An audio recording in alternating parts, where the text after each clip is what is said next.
Hello everyone. आज हम लोग मोशन इन 1D का एक प्रॉब्लम सॉल्विंग सेशन रख रहे हैं। आज कोशिश करते हैं कि एक स्पेसिफिक कॉन्सेप्ट पे हम लोग कुछ प्रीवियस ईयर क्वेश्चंस को करें। आज हमने टॉपिक के लिए अपने अंदर लिया है relationship between X V and A. इस पे बहुत ज्यादा सवाल आते हैं और पिछले कुछ सालों में जेई और नीट दोनों में काफी क्वेश्चंस आए हैं। इस बार के नीट के एग्जाम में भी ये पेपर ये क्वेश्चन आया है। अगर मैं देखूं कि क्या कॉन्सेप्ट इन्वॉल्व होगा इस टॉपिक में, आज के टॉपिक में हमारा, तो आज के टॉपिक में हमारा कॉन्सेप्ट इन्वॉल्व होगा। एक तो v equal to D X by D T, velocity निकालना हो तो x को डिफरेंशिएट कर दीजिए। अगर एक्सेलरेशन निकालना हो तो v को डिफरेंशिएट कर दीजिए। अगर वेलोसिटी से डिस्प्लेसमेंट निकालना हो तो इंटीग्रेट कर देंगे। और अगर एक्सेलरेशन से वेलोसिटी निकालना हो तो इंटीग्रेट कर देंगे। लेकिन एक ऐसा फॉर्मूला भी है जो बहुत ज्यादा आपको क्लियर दिमाग में हमेशा नहीं रहता, बट क्वेश्चंस का बहुत बड़ा सोर्स है। आज मैं इसको क्वेश्चन सॉल्व करके भी दिखाऊंगा इस पे। वो हमारा फॉर्मूला रहने वाला है ये a equal to V D V by D X. आज इन सभी कॉन्सेप्ट पे हम लोग आज क्वेश्चंस करने वाले हैं। हमारे सामने क्वेश्चंस होंगे। जस्ट जब भी आपके स्क्रीन पे कोई क्वेश्चन आए, आप पॉज कर दें वीडियो को, और पॉज करके उस पर खुद से एक बार जरूर 5 मिनट का समय दें। उसके बाद सॉल्यूशन और डिस्कशन पे हम आगे बात करें तो बेटर होगा। So pause and solve, pause and solve, this should be the method in this video. तो आगे बढ़ते हैं बच्चों। अगर आगे बढ़े हम लोग, हमारा आज के कॉन्सेप्ट पे इन्वॉल्व पहला क्वेश्चन आता है कुछ ये। लेट्स सी क्वेश्चन क्या है। आप लोग स्क्रीन को पॉज कर सकते हैं और पॉज करके क्वेश्चन क्वेश्चन को आप खुद से एक बार अटेम्प्ट ले सकते हैं। तो क्वेश्चन कहता है कि पोजीशन ऑफ अ पार्टिकल दिया हुआ है x equal to A T plus B T square minus C T cube. अब ए बी एंड सी ये सब कॉन्स्टेंट्स हैं। When the particle attains zero acceleration then its velocity will be. अब मुझे कोई अब कह रहा है कि x दिया हुआ है मेरे पास। मान लीजिए कि मेरे पास x दिया हुआ है और x दे रहा है हमारे को, अपने को, कुछ A T plus B T square minus C T cube. अगर मुझे कोई x दे रहा है और मुझे कोई एक्सेलरेशन और वेलोसिटी रिलेट करा रहा है, तो मेरा दिमाग चलना चाहिए कि हर हालत में हम x से क्या कैलकुलेट कर सकते हैं, v। v क्या होता है, x का डिफरेंशिएशन। तो पहले क्यों ना v निकाल के रख लेते हैं हम। कितना हो जाएगा v डिफरेंशिएट करेंगे तो ए टी का a हो जाएगा, बी टी स्क्वायर का क्या हो जाएगा, 2bt माइनस 3ct स्क्वायर। हमारे पास वेलोसिटी आ चुका है। अब हम चाहें तो इस वेलोसिटी से अपना एक्सेलरेशन भी कैलकुलेट कर सकते हैं। एक्सेलरेशन क्या हो जाएगा, ए का डिफरेंशिएशन 0 हो जाएगा, 2bt का क्या हो जाएगा, 2b हो जाएगा, माइनस 6ct हो जाएगा। हमारे पास x आ चुका है, b आ चुका है और a आ चुका है। अब क्वेश्चन को पढ़ते हैं एक बार। When the particle attains zero acceleration, यानी बोल रहा है कि जब आपका एक्सेलरेशन 0 है, रिलेट करिए, तो क्या आप लिख सकते हैं क्या, 2b minus 6ct equal to 0। अगर बच्चों इससे देखें तो अपने पास जो रिलेशन आता है वो आता है 2b is equal to 6ct। हम जानते हैं 2 विल डिडक्ट 6/3, और हमारे पास जो t आ रहा है वो आ रहा है t इक्वल टू b/3c। यानी मेरे पास वो समय आ चुका है जिस टाइम पे ये एक्सेलरेशन 0 हो रहा है, t इक्वल टू b/3c। अब अपने को कह रहा है कि उस वक्त पे आपको वेलोसिटी बताना है, वेलोसिटी विल बी। बच्चों वेलोसिटी के लिए अगर हम गौर से देखें तो अपने पास फॉर्मूला आ चुका था पहले ही, a plus 2bt minus 3ct square. क्यों ना हम लोग वैल्यू डाल देते हैं टी का। तो जब टी का वैल्यू डालेंगे तो क्या रिजल्ट मिलेगा, अगर टी का वैल्यू डालते हैं तो ए तो रह जाएगा हमारे पास प्लस 2b, टी के जगह हम लिख सकते हैं b/3c माइनस 3c, और टी की जगह डाल सकते हैं b² बाई 9c²। अगर गौर से रिलेट करें तो हमारे पास रिलेशन आता है। अगर मैं थोड़ा स्क्रीन को आगे बढ़ा दूं तो हमारे पास रिलेशन आता है ए plus 2b² by 3c minus, अगर एक सी डिडक्ट भी कर दें तो अपने पास बचता है माइनस, एक 3 भी डिडक्ट कर दें तो b² by 3c, which means answer would be a plus b² by 3c। Hence आप कह सकते हैं कि हमारा जो करेक्ट ऑप्शन होगा वो होगा a plus b² by 3c, यानी ऑप्शन नंबर बी। क्लियर है बच्चों? तो ये क्वेश्चन बड़ा सिंपल था कि x से v से a हम निकाल लेते हैं और उसके बाद कंडीशन को फॉलो करते हैं, और इसका सबसे बड़ा कंडीशन जो था वो था a = 0। बच्चों आगे बढ़ते हैं, बच्चों आगे बढ़ते हैं अपने अगले क्वेश्चन की तरफ। आगे बढ़ते हैं अपने अगले क्वेश्चन की तरफ। अगला क्वेश्चन हमारा है, the velocity of particle is v0 plus gt plus ft square. Its position is x = 0 at t = 0. Then its displacement after t = 1 is। अब क्या होगा, आप पॉज करके खुद से एक बार ट्राई कर सकते हैं, देन विल स्टार्ट डिस्कशन। आप पॉज करके एक बार खुद से ट्राई कर लीजिए, और अगर इस क्वेश्चन को हम डिस्कस स्टार्ट करें, क्योंकि हम डिस्कशन शुरू करते हैं, तो अपने पास इस क्वेश्चन में वेलोसिटी दिया हुआ है। वेलोसिटी कितना दिया हुआ है? v0 plus gt plus ft², अपने पास वेलोसिटी दिया हुआ है। अब अगर देखिए बच्चों कि हमको इससे इसका पोजीशन निकालना है। अब एक बात बताइए कि अगर हम वेलोसिटी से पोजीशन निकालते हैं तो क्या हमने ये नहीं पढ़ा था कि x = वेलोसिटी का इंटीग्रेशन होता है? तो अगर हम लोग वेलोसिटी को इंटीग्रेट करें तो क्या हमें कुछ v0t plus gt² by 2 plus ft³ by 3 plus c नहीं आ जाएगा अपने को? अब बच्चों मैंने हमेशा बताया है कि आपको ये जो प्लस सी है इसको आइडेंटिफाई करने की जरूरत है, और प्लस सी के लिए अगर आप गौर से देखें तो आपके पास क्वेश्चन में सफिशिएंट कंडीशन दिया हुआ है। क्या दिया हुआ है? कि जब t = 0 है, जब t = 0 है तो आपका x = 0 है। इस कंडीशन को आप पुट करें एक बार, x का वैल्यू 0 और t का वैल्यू 0, तो आपको कांस्टेंट का वैल्यू क्या आ जाएगा? 0। यानी बच्चों हमारे पास जो रिलेशन आ चुका है फाइनली, वो रिलेशन फाइनली हमारे पास आ चुका है, x = v0t plus gt² by 2 plus ft³ by 3। अब क्वेश्चन कह रहा है कि बताइए डिस्प्लेसमेंट आफ्टर 1 सेकेंड। तो क्या बच्चों आप t इक्वल टू क्या आप t इक्वल टू 1 का वैल्यू पुट नहीं कर सकते क्या? क्या हम लोग इसमें t का वैल्यू क्या पुट कर सकते हैं? At t equal to 1 second ये x का वैल्यू कितना हो जाएगा? v0 plus g1² by 2 plus f/3।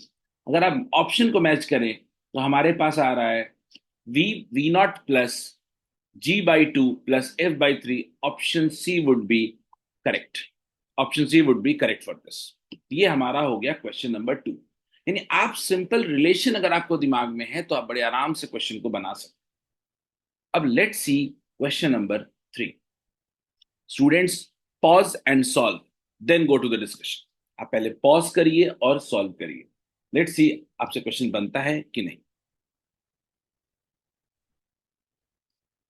और अगर इस क्वेश्चन को ध्यान से हम लोग पढ़ें तो instantaneous velocity of a particle moving in a straight line is given as v equal to alpha t plus beta t square, where alpha and beta are constants.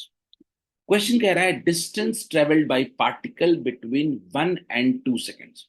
मुझे कोई भी अगर वेलोसिटी दे रहा है, alpha T plus beta T square, और मुझे velocity से displacement या डिस्टेंस निकालने को कहेगा, मैं बड़े आराम से इसको इंटीग्रेट कर दूंगा, alpha t square by 2 plus beta t cube by 3 plus C.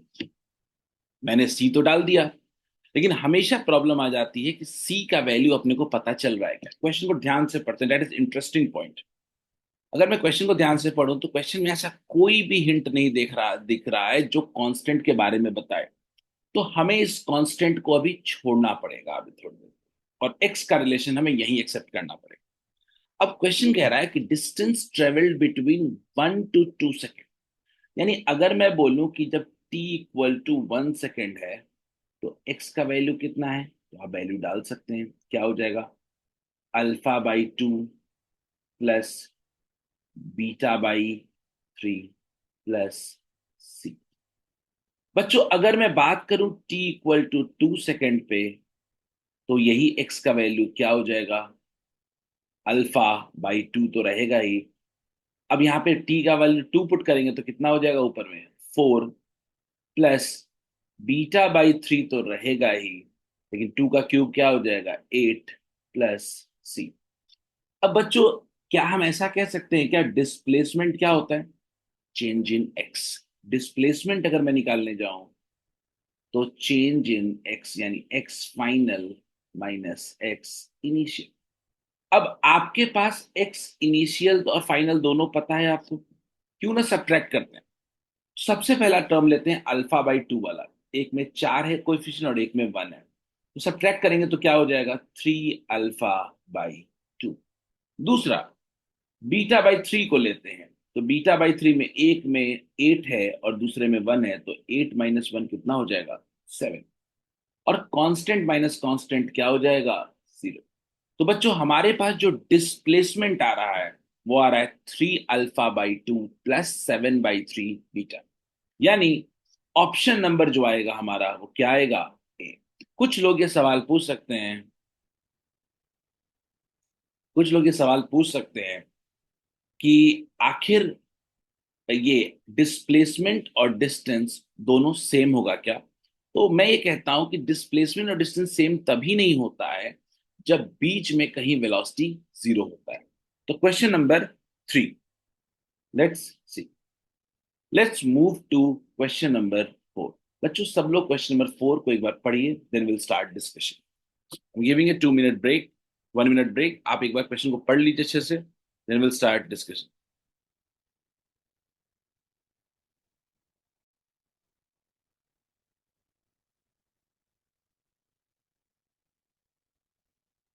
Let's start. Question number 4 पढ़ते हैं। Two buses P and Q start from a point at the same time and move in a straight line, and their positions are represented by XP and XQ। इन दो bodies हैं, दोनों के positions represent किए गए हैं। At what time both buses will have same velocity. मैं मानता हूं ये जेई का सवाल है, जेई 2022 का सवाल है, पर ये क्वेश्चन काफी आसान है। कैसे, तो बच्चों मैं मानता हूं कि पहले एक्सपी देखते हैं, पोजीशन ऑफ पी देखते हैं। तो अगर मैं पोजीशन ऑफ पी देखूं तो alpha T plus beta T square. और अगर मैं वेलोसिटी ऑफ पी निकालूं तो आपको भी पता है हमको इसे क्या करना पड़ेगा, डिफरेंशिएट करना पड़ेगा। हम इसको डिफरेंशिएट कर देते हैं। जब इसको डिफरेंशिएट करेंगे तो ये बनेगा अल्फा प्लस 2 बीटा टी। उसी तरीके से अगर मैं एक्स क्यू देखूं तो एक्स क्यू कितना है, F T minus T square. अगर वेलोसिटी ऑफ क्यू निकालने जाएं तो हमें इसको डिफरेंशिएट करना पड़ेगा, D x Q by D T. जब डिफरेंशिएट करते हैं तो क्या कितना बन जाएगा, F - 2 टी। क्लियर है, F - 2 टी। तो अपने को velocity of P is equal to velocity of क्या है, क्यू। क्वेश्चन दे रहा है कि दोनों की वेलोसिटी क्या होनी चाहिए, सेम। जब दोनों की वेलोसिटी सेम होनी चाहिए तो क्या कह सकते हैं, alpha plus 2 beta T is equal to F minus two T. अगर गौर से देखें, अगर कैलकुलेट करने जाएं तो हम टी वाले टर्म्स को एक तरफ कर दें तो ये क्या बन जाएगा, two beta T plus two T is equal to, और एफ माइनस क्या होगा, अल्फा। अगर इस लिहाज से देखें तो बच्चों टी इक्वल टू होता है F minus alpha by two by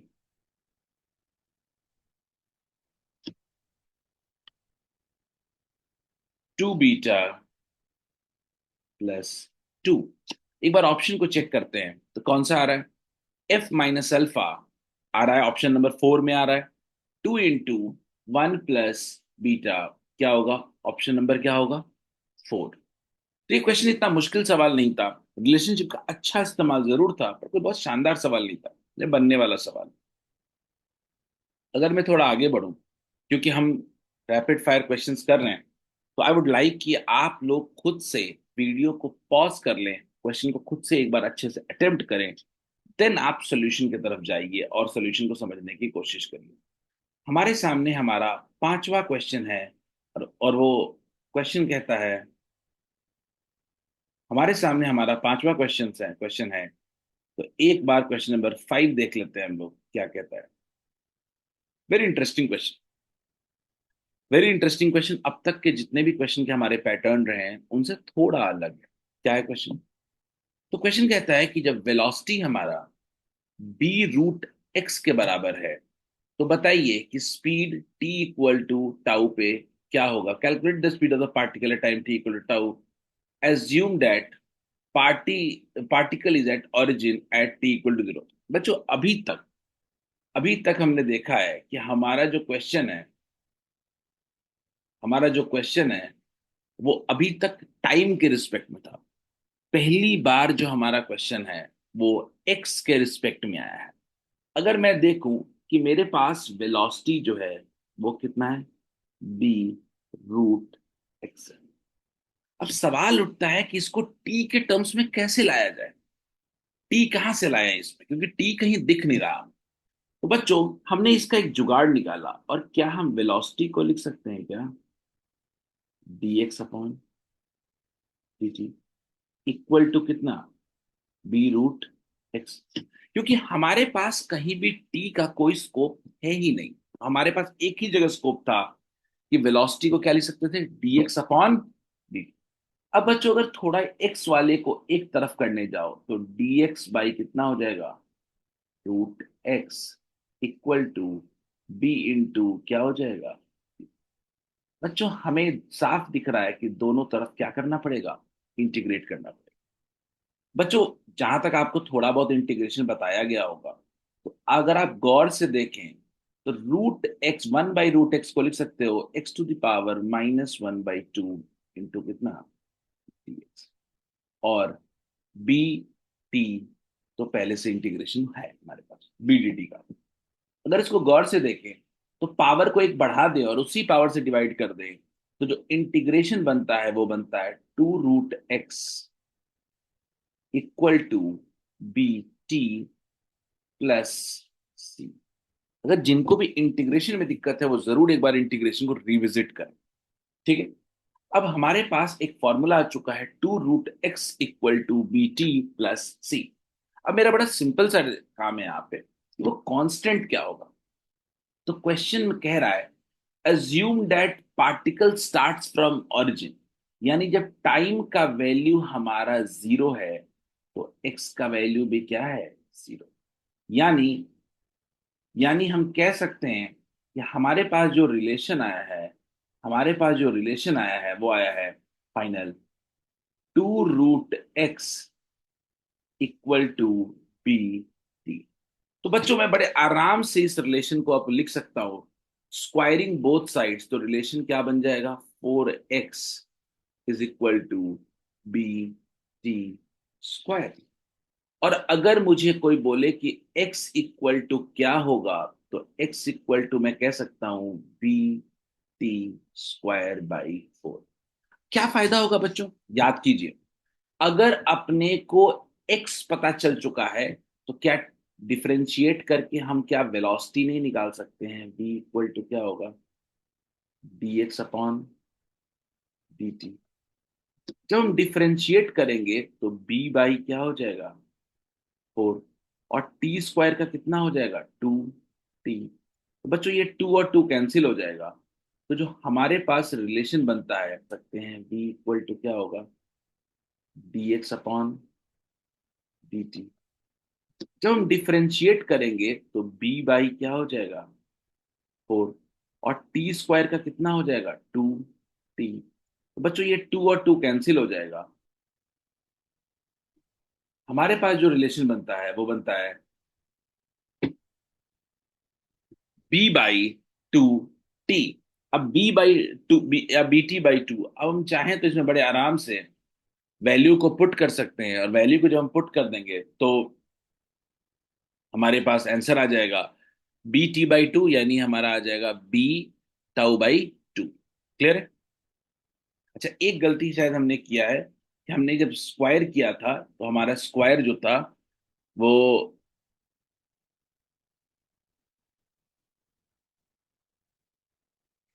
just glitch, there is a glitch. हाँ, ओके। तो जब हमने स्क्वायर किया था तो हमने स्क्वायर को बी स्क्वायर भी करना था अपने को, हमने बी स्क्वायर नहीं किया। तो हमने बी स्क्वायर नहीं किया तो इसीलिए हमारे पास रिलेशन में बी स्क्वायर आना चाहिए था। अब हमारे पास जो फाइनल फॉर्मूला आ चुका है वो आ चुका है b² t/2। अब t का वैल्यू टाउ पुट कर देंगे तो आंसर आ जाएगा हमारा ऑप्शन नंबर सी। क्लियर है बच्चों? अब थोड़ा हम अपने अगले सवाल की तरफ बढ़ेंगे। That is a good question, ये अच्छा सवाल था एक, जहाँ पे टी के टर्म्स में रिलेशनशिप चाहिए था पर क्वेश्चन में दिया हुआ नहीं था। अब बच्चों आते हैं हम अपने अगले सवाल पे। अगला सवाल पढ़िए एक बार, पॉज कीजिए। वेरी गुड क्वेश्चन, ट्राई कीजिए सॉल्व करने का। सब लोग ट्राई करें इसको। बहुत ही अच्छा सवाल है, क्योंकि वेलोसिटी इस बार एक्स के टर्म्स में है। और हम जानते हैं कि जब वेलोसिटी एक्स के टर्म में होता है और एक्सेलरेशन पूछा जाता है तो अपने को ये बहुत अंडरस्टैंडिंग होगा कि v इक्वल टू है √5000 प्लस 24x। अगर कोई मुझे वेलोसिटी देता है और मुझे एक्सेलरेशन पूछता है तो a इक्वल टू क्या होगा? v dv upon dx। Simple सी बात है, v dv अपॉन dx। कुछ लोग कहते हैं कि इसमें सर इंटीग्रेशन थोड़ा मुश्किल हो रहा है। मैं इसका उपाय बताता हूं बच्चों। इसका उपाय क्या हो सकता है? इसका उपाय हो सकता है कि क्यों ना v स्क्वायर कर देते हैं। कितना बन जाएगा? 5000 प्लस 24x। अब दोनों तरफ x के साथ डिफरेंशिएट कर दें अगर, d/dx, तो दोनों तरफ डिफरेंशिएट कर दें अगर x के साथ, तो रिलेशन कुछ हमारा बनता है। लेफ्ट साइड का तो पहले वी स्क्वायर का डिफरेंशिएशन क्या बच जाएगा? 2v। और उसके बाद हमारे पास आएगा dv अपॉन dx। यहाँ पे 5000 का डिफरेंशिएशन 0 हो जाएगा और सिर्फ क्या बचेगा? 24। तो बच्चों मेरे पास v इंटू dv/dx का वैल्यू आ रहा है 12, यानी एक्सेलरेशन का वैल्यू आ रहा है 12 metre per second square. So correct answer for this will be 12 metre per second square. ये बहुत ही शानदार सवाल था, लेकिन हम इसको लंबा डिफरेंशिएशन में फंस जाते हैं अगर हम v को ट्रीट करते हैं। हमने यहाँ पे स्क्वायर कर दिया है तो क्वेश्चन थोड़ा आसान हो गया, पर जनरली हमें कौन सा फॉर्मूला यूज करना था? a equal to v into dv upon dx। Clear है बच्चों? अगर थोड़ा हम आगे बढ़े, हम अपने अगले सवाल की तरफ बढ़े। हमारा नेक्स्ट क्वेश्चन क्या है? हमारा नेक्स्ट क्वेश्चन को सामने है, देखते हैं एक बार बच्चों। t equal to mx² plus nx। t equal to mx² plus nx। हमारे पास टाइम दिया हुआ है, m और n कुछ कांस्टेंट है, और यहां भी अपने को एक्सेलरेशन निकालना है। मैं जानता हूं कि ऐसे सवाल में आपको दिक्कत क्या होती है कि सर x t के टर्म में हो तो बड़ा आसान है, पर t x के टर्म में हो तो क्या करें? Very very problematic thing. मैं ऐसे सवाल में आपको कहता हूं कि आप उल्टा क्यों नहीं डिफरेंशिएट करते। फॉर एग्जाम्पल, कि आपको कोई कह रहा है कि t equal to mx² plus nx। मैं अगर आपके जगह होता तो मैं उल्टा डिफरेंशिएट करता t/dt/dx। तो आपको भी पता है, जब डिफरेंशिएट करेंगे तो आ जाएगा 2mx प्लस n। सब कोई जानता है कि dx/dt तो होता है, बट dt/dx कुछ भी नहीं होता। लेकिन बच्चों, अगर dx/dt वेलोसिटी होता है तो dt/dx क्या हो जाएगा? Velocity equal to what? 2mx plus n। अगर कोई बच्चों मुझे कहे आप लोगों में कि वेलोसिटी क्या होगा, तो मैं बड़े आराम से लिख सकता हूं 2mx plus n। Very very interesting lesson. हमारे पास वेलोसिटी आ चुका है 2mx प्लस n। और यहाँ पे क्योंकि आप क्लास 11th में हो, आपके लिए डिफरेंशिएशन थोड़ा सा चैलेंजिंग हो जाता है, लेकिन हमको इस चैलेंज को फेस करने की जरूरत है। अब बच्चों, हमारे पास वेलोसिटी आ चुका है। वेलोसिटी आ चुका है तो हमको एक्सेलरेशन निकालना है। अब अगर ये टी के टर्म्स में होता तो आप dv/dt कर देते। लेकिन क्योंकि ये टी के टर्म्स में नहीं है, और यहाँ पे हमको एक ही ऑप्शन है हमारे पास, वो है a equal to v into dv/dx। इकलौता ऑप्शन हमारे पास है a equal to v into dv/dx। अब सवाल उठता है कि v तो हम लिख दें कि क्या होगा? 2mx plus n। लेकिन इसको डिफरेंशिएट कैसे करें बच्चों? अपना रूल याद करो। पावर बाहर और पावर एक कम, पावर एक कम। डिफरेंशिएशन का रूल था हमारा पावर बाहर और पावर एक कम। कितना हो गया? To the power -2। और अगर मैं आगे देखूं तो बच्चों याद रखिए कि जब इस तरह के टर्म्स को डिफरेंशिएट करते हैं, पावर को डिफरेंशिएट करते हैं, तो फिर उसके अंदर के टर्म को भी हम लोग डिफरेंशिएट करते हैं। तो अंदर के जब टर्म को डिफरेंशिएट करेंगे, यानी 2mx प्लस n को डिफरेंशिएट करेंगे, तो कितना बन जाएगा? 2m। यानी जब पूरा हम सॉल्व करते हैं तो ये आंसर कुछ आता है -2m into 2mx plus n to the power -3। अब मैं जब देख रहा हूं कि मेरा वेलोसिटी कितना आया हुआ था, 2mx plus n to the power -1, तो क्या मैं सीधा सीधा नहीं लिख सकता हूं क्या कि -2m तो रहेगा, पर ये हमारे पूरे वेलोसिटी का क्यूब है, यानी -2mv क्यूब। अब लेकिन मेरे को एक्सेलरेशन नहीं पूछा क्वेश्चन, मेरे को क्वेश्चन ने पूछा है रिटार्डेशन। तो माइनस साइन हटा देंगे, तो correct answer would be 2mv cube. Clear है बच्चों?